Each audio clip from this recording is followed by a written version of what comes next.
Comment ne pas se perdre dans son ouverture spirituelle? J'ai un chemin peut-être, atypique par rapport à beaucoup d'autres, dans la mesure où j'ai ouvert mes connexions du jour au lendemain, à l'aube de mes 40 ans et que j'ai décidé à ce moment-là de ne rien lire, de ne rien écouter sur ce qui existait sur le sujet pour avancer dans l'objectivité la plus totale de ce que je recevais.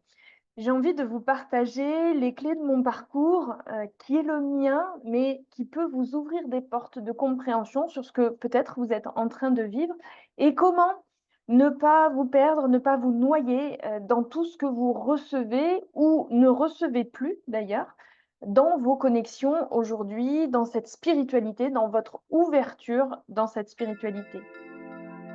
Je suis Lucille, je suis médium et aujourd'hui, je vous partage les différentes clés, pour ne pas surtout, se perdre dans votre chemin spirituel et pouvoir avancer de manière plus sereine, plus posée, étape par étape. Déjà, la première chose importante, c'est que c'est un chemin et que chacun son chemin. Chacun son chemin, c'est-à-dire que chacun a son canal de communication avec les énergies qui nous entourent. Chacun a ses propres ressentis qui ont une signification personnelle. Donc, mes ressentis ne sont pas les ressentis des autres. Et il est important d'avoir ça en tête pour rester dans cette ouverture de toutes vos lectures, de tout ce que vous écoutez et ne prendre que ce qui vous fait sens et ce qui vous fait vibrer à l'intérieur parce que c'est là où vous êtes au bon endroit, vous, dans votre chemin d'ouverture des connexions. Deuxième chose, il me paraît intéressant de distinguer ce qui peut se passer dans votre quotidien, les messages du quotidien et ce qu'on peut faire comme communication avec les énergies qui nous entourent. Les messages qui se passent dans notre quotidien, ça peut être au travers de synchronicité, de la radio avec des mots qui, vous percutent, des intuitions fortes, des sensations de «je sais». Je sais pas pourquoi, je sais, mais je sais. Je sais que c'est ça. Ça, il faut vous faire confiance, ces certitudes, sont autant de messages que vous recevez. Donc toutes ces informations, ces idées flash que vous pouvez recevoir aussi, sont autant de messages qui vous entourent et qui sont dans notre quotidien. Ce petit rien qui forme un grand tout, vous allez observer petit à petit que c'est quotidiennement que les énergies qui nous accompagnent, que ce soit les guides ou d'autres énergies, quotidiennement nous envoient des informations. Troisième point, en dehors de ce qui se passe dans notre quotidien avec notre canal qui nous est propre, nous pouvons tout à fait aller creuser des outils de communication avec nos guides pour pouvoir mettre en place un système de convention avec nos guides où lorsque nous posons une question fermée, c'est-à-dire une question où on répond par oui ou par non, on met une convention pour ressentir si notre guide nous répond oui ou notre guide nous répond non. Comment on fait ça? On choisit un outil de communication, un ou plusieurs, je vais vous expliquer pourquoi.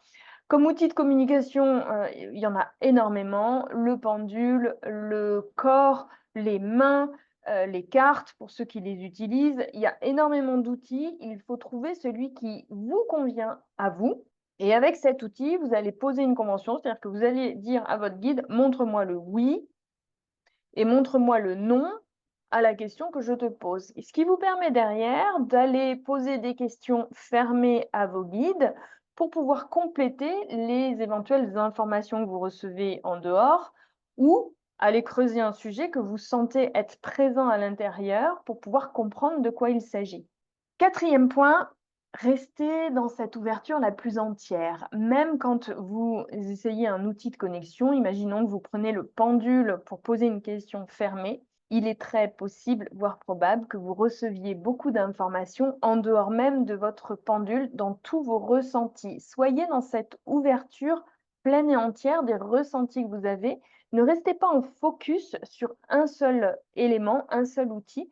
Lorsque vous posez la question au pendule, j'ai énormément de personnes qui me font ce retour: «J'avais déjà la réponse» et là, tout de suite, le mental, que va-t-il dire? «Ah oui, mais comme tu avais déjà la réponse, c'est donc, que tu as orienté ton pendule pour avoir la même réponse».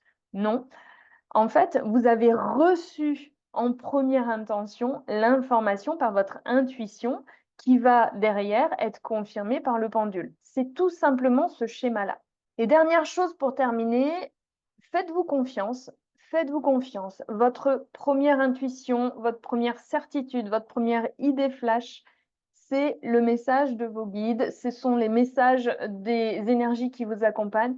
N'ayez aucun doute là-dessus. Ils nous entourent, ils nous aident, ils vous accompagnent. Donc, vous pouvez tout à fait avoir cette certitude qu'ils sont là pour répondre à vos questionnements. Je suis pour ma part très pragmatique. J'utilise donc plusieurs outils pour communiquer avec eux. Pour le coup, mon canal de communication primaire, le mien, le premier qui a été ouvert, c'est de les entendre. Maintenant, je reçois des images, des vidéos, je suis connectée aux énergies des personnes, mais je sens aussi les réponses dans le corps, c'est-à-dire que j'utilise aussi les questions fermées pour compléter mon information. En fait, quand j'ai besoin d'environner une question, je vais utiliser ces outils. Si c'est quelque chose qui vous intéresse, de pouvoir ouvrir cette communication avec vos guides, je propose des ateliers de communication avec les guides ou au travers de 8 ateliers, on va apprendre ensemble à communiquer avec les guides de sorte à ce que vous soyez autonome sur cette communication, à la fois pour trouver votre outil de communication, mais aussi pour comprendre les schémas de questionnement que vous pouvez poser à vos guides pour environner un sujet qui vous concerne et sur lequel vous souhaitez avancer. Alors, une certitude, nous sommes tous connectés à nos guides et nous pouvons tous communiquer avec les énergies qui nous entourent. À très vite.